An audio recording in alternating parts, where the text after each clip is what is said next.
4 જાન્યુઆરીના રોજ ઓગળધામ ખાતે ઠાકોર સમાજનું બંધારણ અમલમાં આવ્યું.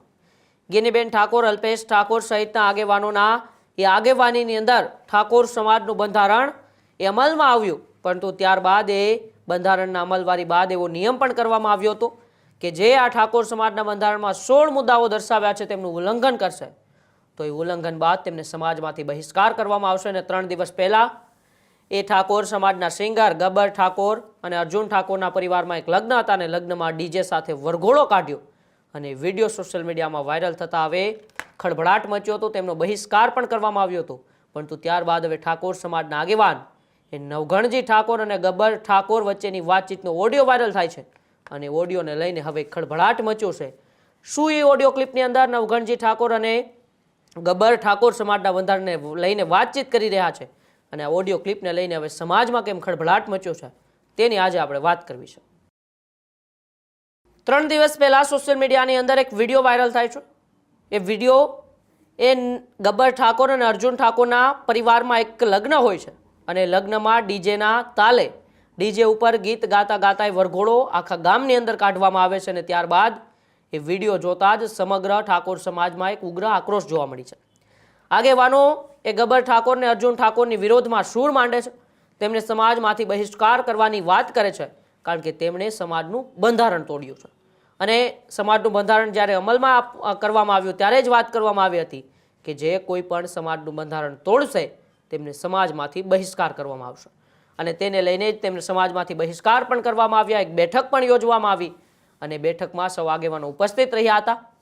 ગબ્બર ઠાકોર, અર્જુન ઠાકોરને સમાજમાંથી બહિષ્કાર કર્યા બાદ હવે ક્યાંક ને ક્યાંક એ નવઘણજી ઠાકોર અને સાથે સાથે ગબ્બર ઠાકોરનો એક ઓડિયો ક્લિપ સોશિયલ મીડિયામાં વાયરલ થાય છે અને ઓડિયો ક્લિપને લઈને હવે ખળભળાટ મચ્યો છે. ગબ્બર ઠાકોરે ઓડિયો ક્લિપની અંદર ગંભીર નિવેદન આપ્યું છે અને ગંભીર નિવેદન ગબ્બર ઠાકોરે શું આપ્યું છે અને ગબ્બર ઠાકોર અને ઠાકોર સમાજના આગેવાન નવઘણજી ઠાકોર વચ્ચે શું વાતચીત થઈ છે આવો પેલા આપણે સાંભળીએ.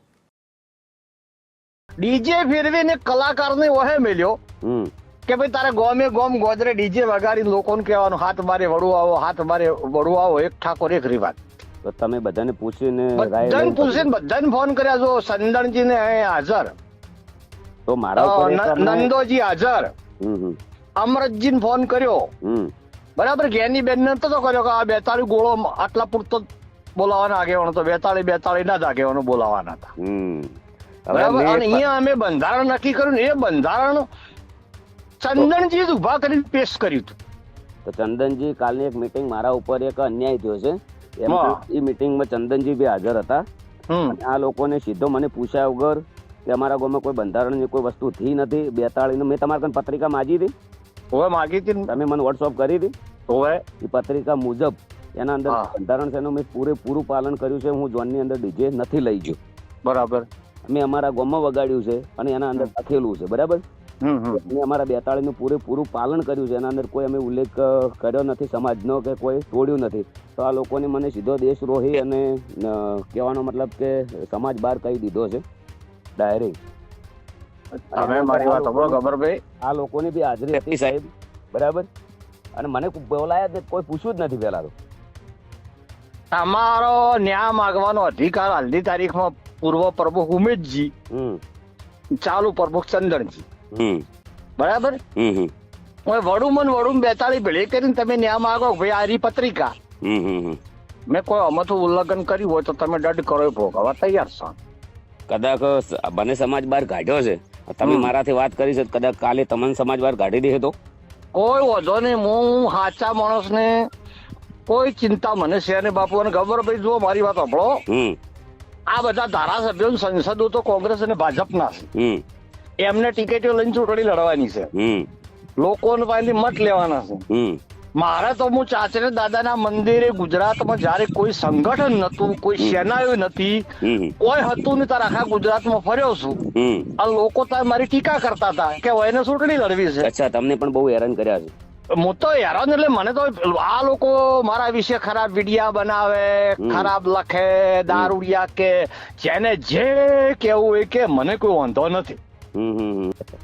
અને અમારા ગામમાં કશું થયું જ નથી આવું બંધારણ. જે પેલો કાકો માફી માંગે છે એ કાકાને હું 15 વર્ષથી બોલાવતો નથી. કદી મેં મારા ઘેર એને ચા નથી પાયો અને એ વ્યક્તિ તો મારાથી ભણતો તો એને શું દેખાડવાની વાત કરી છે. એ વ્યક્તિ શું કામ માફી માંગે? કદાચ કોઈ ભૂલ હોય તો અમે જઈએ.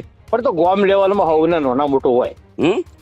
ગોમ લેવલમાં હોવું નાના મોટું હોય. હા, આ ટાર્ગેટ કરવામાં આવ્યું છે મારા ઉપર ષડયંત્ર. સાહેબ આ 500 દાડા તમારા કરતા અમને 20 વર્ષથી હોમે છે બધા. હે 20 વર્ષથી મારા હોમે છે.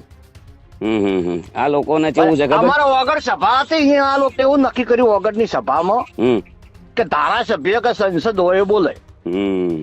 એ તારે મને બેઠે બેઠે એમ શું મારું બેટું મેં ભૂલ કરી, ધારાસભ્ય ના બન્યો. અરે રામ રામ રામ રામ. ખરેખર ભાઈ એટલા મોટા મંચ ઉપર વિક્રમભાઈ રિક્વેસ્ટ કરી તો કોઈ ઓભળ્યું નહીં. ડીજે વાળાને આખો 2 મિનિટ ઓભળજો ખાલી. વિક્રમભાઈ રિક્વેસ્ટ કરી, બિલકુલ ઓભળ્યું ના. 5000 ડીજે વાળા ભેળા થયા, કોઈનું ઓભળ્યું ના, કોઈ સુધારો નહીં. મનનું ધાર્યું, મનનું જ કરવાનું. ગબ્બર ઠાકોર આ ઓડિયો ક્લિપની અંદર કહી રહ્યા છે કે માફી માંગનાર લોકોને છેલ્લા 15 વર્ષથી બોલાવતા નથી. માફી માંગીને અમને નીચું દેખાડવાનો પ્રયાસ કરવામાં આવ્યો છે. સમાજમાં મોટા બની ફરતા લોકો છેલ્લા 20 વર્ષથી અમારી સામે છે એવી વાત નવઘણજી ઠાકોરે કરી. એટલે કે જે લોકો સમાજના બંધારણ માટે આગેવાની કરતા હતા એ લોકો 20 વર્ષથી અમારી સામે છે. માત્ર ધારાસભ્ય કે સાંસદ મંચ પરથી બોલશે એવો નિર્ણય એ લેવામાં આવ્યો છે. એટલે કે જે બંધારણ ઓગળધામ ખાતે જે અમલમાં મૂકવામાં આવ્યું તેમાં માત્ર ધારાસભ્યો અને સાંસદ જ મંચ પરથી બોલશે એવો નિર્ણય લેવાયો હતો. તે સમયે પોતે ધારાસભ્ય હોત તો બોલવાની તક મળત એવી પણ વાત નવઘણજીએ કરી. વિક્રમ ઠાકોરે મોટા મંચ પરથી રિક્વેસ્ટ કરી છતાં કોઈએ ન સાંભળ્યું એવી વાત ગબ્બર ઠાકોરે કરી. સમાજે સમાજ બહાર કરવાનો મોટો નિર્ણય લીધો છે. આ નિર્ણયથી પોતાને ખૂબ દુઃખ થયું છે એવી વાત એ નવઘણજીએ કરી.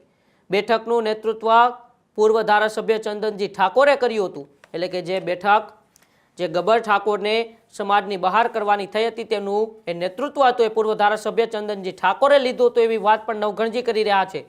તો ગબ્બર ઠાકોર પણ કહી રહ્યા છે કે ખૂબ મોટા મંચ ઉપરથી, એટલે કે જે અભ્યુદય કાર્યક્રમ અલ્પેશ ઠાકોરે યોજ્યો હતો તેમાં જાહેર મંચ ઉપરથી વિક્રમ ઠાકોરે ગેનીબેનને એ રિક્વેસ્ટ કરી હતી, અપીલ કરી હતી કે ડીજેને લઈને થોડી છૂટછાટ આપો. તેને લઈને પણ આ ઓડિયો ક્લિપની અંદર વાતચીત થઈ છે. અને હવે આ જ ઓડિયો ક્લિપને લઈને સમગ્ર ઠાકોર સમાજમાં ખળભળાટ મચ્યો છે કે એક આગેવાન જેમણે ઠાકોર સમાજે ઘણું બધું આપ્યું છે એ આગેવાન પણ હવે ક્યાંક ને ક્યાંક એ ગબ્બર ઠાકોરના સમર્થન કરતા હોય એવું લાગી રહ્યું છે. ગબ્બર ઠાકોર પણ એવું કહી રહ્યા છે કે ખૂબ દુઃખ થયું છે, સમાજમાંથી બહાર કરનારા લોકો અમને બોલાવશે નહીં આવી વાત પણ એ ઓડિયો ક્લિપની અંદર થઈ રહી છે. પરંતુ હવે જોવાનું એ રહેશે કે આ ઓડિયો ક્લિપ બાદ શું નવા વળાંકો એ બંધારણને લઈને આવે છે, શું બંધારણમાં ફેરફાર કરવામાં આવશે કે નહીં, આ પણ સવાલો છે. અને જો પછી ફેરફાર કરવામાં નહીં આવે તો પછી ઉલ્લંઘન કરનારાઓ સામે એ ઠાકોર સમાજના આગેવાનો શું કડક પગલાં લેશે તેમની ઉપર પણ સૌની નજર છે. પરંતુ તમારો આ બાબતે શું માનવું છે કે હકીકત બંધારણનું ઉલ્લંઘન કરનાર લોકો સાથે આવું જ વર્તન એ સમાજે કરવું જોઈએ કે નહીં? કોમેન્ટ બોક્સમાં અચૂકથી જણાવજો. બાકી જોતા રહેજો ન્યૂઝરૂમ ગુજરાત, ગુજરાતનો ગર્જનાદ. નમસ્કાર.